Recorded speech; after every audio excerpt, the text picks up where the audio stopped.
The cafeteria of Nexus Station buzzed with the usual cacophony of 100 different species trying to communicate over lunch. Chittering clicks mixed with guttural growls, melodic whistles intertwined with bass rumbles that made the floor vibrate. In the far corner, near the viewport showing the swirling nebula outside, a group of Kralix warriors occupied 3 tables pushed together, their massive frames requiring the reinforced seating. Sarah Chun sat alone 2 tables away, her compact 5'3" frame hunched over a datapad as she reviewed the day's cargo manifests. Her dark hair was pulled back in a practical ponytail, and her worn jumpsuit marked her as one of the station's dock workers, the lowest rung on Nexus Station's elaborate social ladder. "Look at the tiny Earthborn," rumbled Croth, the largest of the Kralix, his 4 eyes gleaming with amusement. At 8 feet tall with skin like granite and arms as thick as tree trunks, he was considered average among his kind. How does something so small even survive in the docking bays? The cargo containers must look like mountains to her. His companions erupted in booming laughter that echoed off the metal walls. Several other species at nearby tables glanced over, some joining in the mirth, others looking uncomfortable but saying nothing.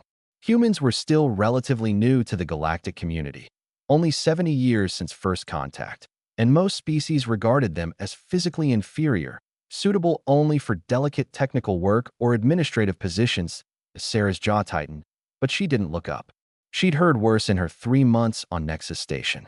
Earth's gravity was on the lighter end of the spectrum for inhabited worlds, and humans were generally smaller and appeared more fragile than most spacefaring species. The Kralix, from a planet with nearly 3 times Earth's gravity, were among the strongest species in known space. Their warriors served as mercenaries, bodyguards, and security forces throughout the galaxy. "I heard," continued Croth, louder now, making sure his voice carried, "that Earthborns have to use exoskeletons just to lift standard cargo units. Is that true, little one?" Sarah finally looked up, her brown eyes meeting Croth's multiple red ones. "We manage," she said quietly, her voice steady despite the attention now focused on her. "Manage?"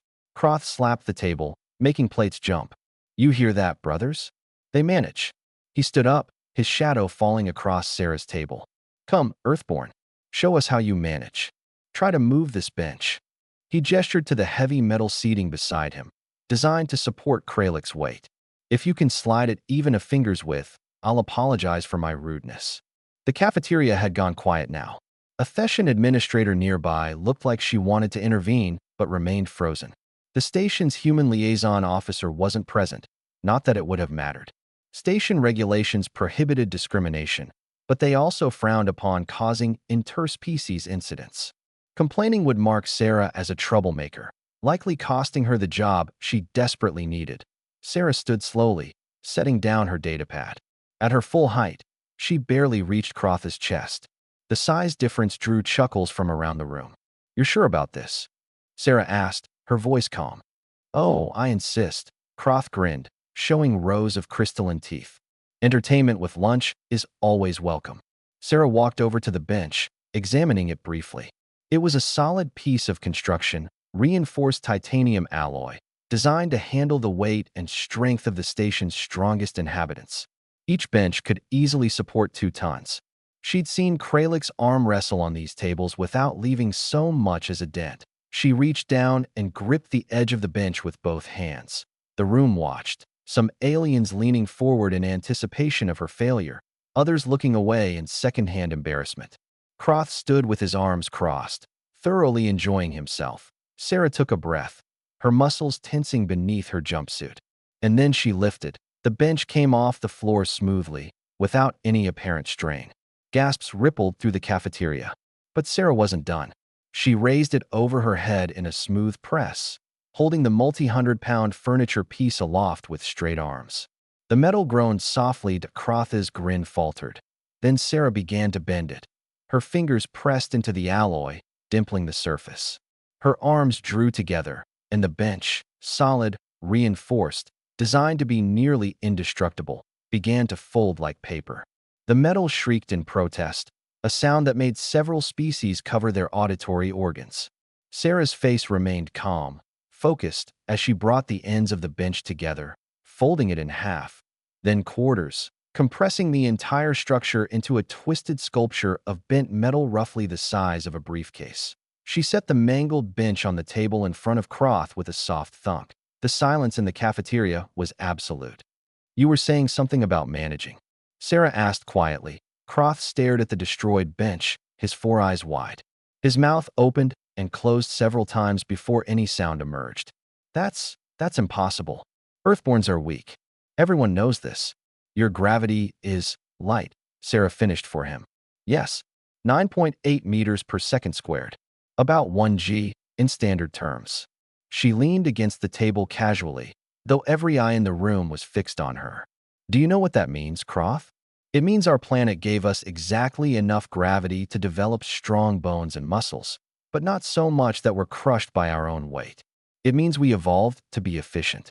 She picked up a utensil from the table, holding it lightly. "Most of your species evolved under crushing gravity.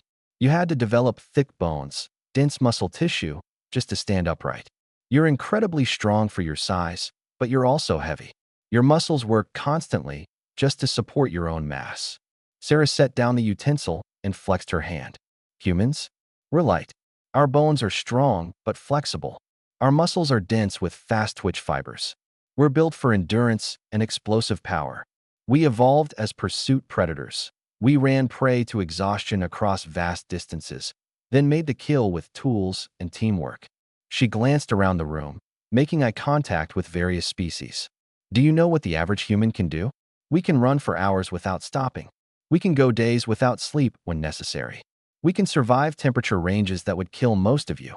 We can eat an enormous variety of organic matter, including things that are poisonous to most species. And yes," she looked back at Croft, "we're stronger than we look." A Viridian scientist at a nearby table spoke up, her voice trembling with excitement. "The Death World Hypothesis. I've read the papers, but I thought they were exaggerated. Earth is classified as a Class 7 death world, high oxygen, extreme weather variability, abundant megafauna predators.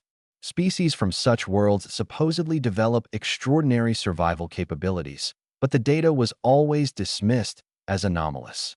"Not anomalous," Sarah said. "Just unexpected. Humans aren't the strongest species in the galaxy. We're not the fastest or the smartest or the longest lived. But we're persistent. We adapt. And we're a lot tougher than we look." She turned back to Croft, who still seemed to be processing what he'd witnessed. "I work in the docking bays without an exoskeleton because I don't need one for standard cargo. I could use one. It would make the work easier, but they're expensive and my contract doesn't provide for it. So I manage. Just like my ancestors managed when they walked out of Africa and colonized every continent on Earth. Just like humanity managed when we built our first spacecraft out of barely controlled explosives and went to our moon anyway. Just like we manage every day in a galaxy that assumed we'd be easy to overlook." Croft finally found his voice. I apologize, Earthborn. I was ignorant and rude. I judged based on appearance rather than capability." Sarah's expression softened slightly. "Apology accepted. And it's Sarah. Sarah Chun, Croft of Clan Thormond," the warrior replied, touching his fist to his chest in a gesture of respect. "If you would permit it, Sarah Chun, I would like to understand more about your species. Perhaps over a less confrontational meal?" Sarah smiled, a genuine expression that seemed to surprise Croft with its warmth. "I'd like that. But you're buying, and you owe the station for a new bench." Laughter rippled through the cafeteria, but it was different now, inclusive rather than mocking. Several aliens approached, introducing themselves, asking questions about Earth and human capabilities. The Viridian scientist was practically vibrating with excitement, already pulling up research documents on her datapad as the crowd gathered around. Sarah caught sight of her reflection in the viewport. A small human woman surrounded by beings twice or three times her size, yet no longer invisible or dismissed. She thought about the generations of humans who'd faced similar skepticism and overcome it through actions rather than words. Later that evening, Sarah stood in the observation deck, looking out at the stars. Croft found her there, moving with unusual quietness for someone his size. "You could have hurt me today," he said without preamble. "In the cafeteria, if you can bend reinforced alloy, you could have easily broken my bones." Sarah nodded. "Yes, but you didn't." You made your point without violence. Violence is easy, Sarah replied, still watching the stars. Respect is harder to earn. I didn't come to Nexus Station to fight.